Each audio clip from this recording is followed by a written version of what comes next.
আসসালামু আলাইকুম, কেমন আছেন সবাই? আজ আপনাদেরকে রান্না করে দেখাবো আলু ও ধুন্দুল দিয়ে ট্যাংরা মাছের ঝোল রেসিপি।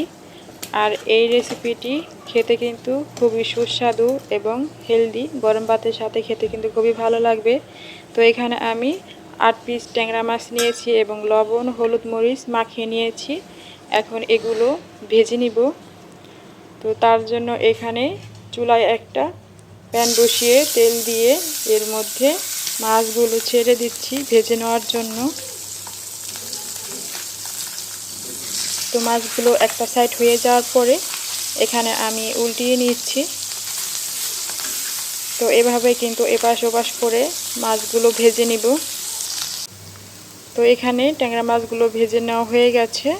আর একটা কড়ার মধ্যে মাছ ভাজার তেল আর সামান্য কিছু তেল অ্যাড করে এর মধ্যে 1 কাপের মতো পেঁয়াজ কুচি দিয়ে এগুলো আমি হালকা ব্রাউন কালার করে এখন ভেজে নিব। তো এখানে পেঁয়াজগুলো ভেজে নেওয়া হয়ে গেছে। এখন এর মধ্যে দিয়ে দিচ্ছি 1/2 কাপের মতো পানি। এখন মশলা অ্যাড করব।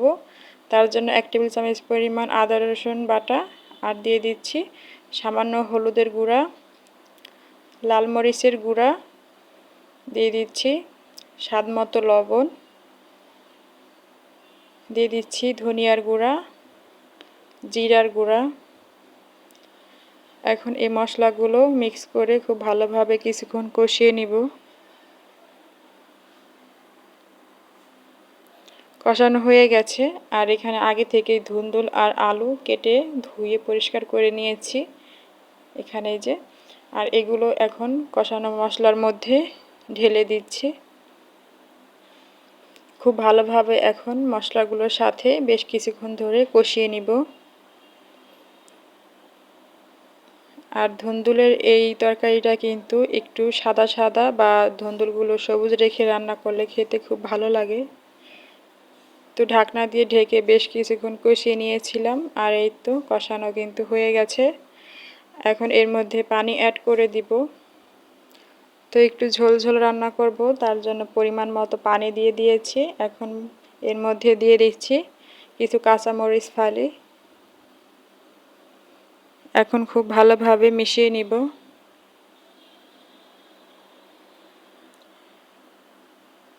তো বলক আসার পরে এখানে আমি দিয়ে দিচ্ছি ভেজে রাখা মাছগুলো, উপর থেকে দিয়ে দিচ্ছি।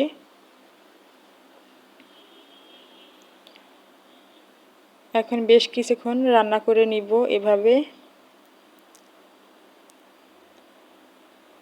আর এই তো রান্নাটা কিন্তু একদম শেষ। এখন আমি চুলাটা বন্ধ করে দিব, এরপর চুলা থেকে নামিয়ে নিব। তো দেখতে কেমন হয়েছে অবশ্যই কমেন্ট করে জানাবেন। সবাই ভালো থাকবেন। আল্লাহ হাফেজ।